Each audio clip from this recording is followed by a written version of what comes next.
Voici les dernières trouvailles de Christian Marceau, des carreaux-ciment. Mais ce qui passionne ce retraité, ce sont les briques. Dans son garage, il en a exposé plus de 400. Un amour pour ce matériau né de la fusion de la terre, de l'eau, de l'air et du feu. Et quand j'étais gamin, moi, pour chauffer le lit, c'était la brique. Et ça m'a tout le temps resté, ça. Des choses importantes. Alors comment ça se passait? La brique était mise au feu, et puis après, enroulée dans une flanelle de laine. Et hop, dans le lit, et les gamins n'avaient pas froid. Avec un édredon, et c'était top, quoi. À 62 ans, cet ancien menuisier est attiré, comme il aime à le dire, par les vieilleries. Adepte des vide-greniers au fil des années, il a endossé le costume de bricot-stamp à fil. Comprenez, collectionneur de briques. Premier jour où j'ai découvert une brique avec une empreinte, c'était formidable, quoi. Puis chemin faisant, ça s'est pas arrêté. Après, bon, j'en ai plusieurs petits modèles, là.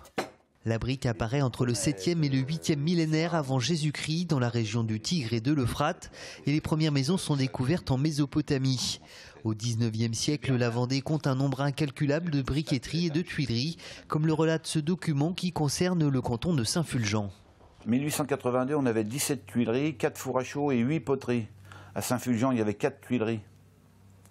Chauché, il y en avait 6-7 fours à pot. Et suivant la taille des communes, il n'était pas rare de trouver plusieurs fabricants de briques, les marques et les lieux de production étant inscrits sur ces dernières. Poirot, c'était La Roche-sur-Yon, ça. Gaumet, c'était La Roche-sur-Yon. Séguineau, l'Épinot. Tesson, Chaland. Toujours au 19e siècle, les journées dans ces briqueteries artisanales débutent à 4 h du matin. Un travail pénible aussi effectué par les enfants.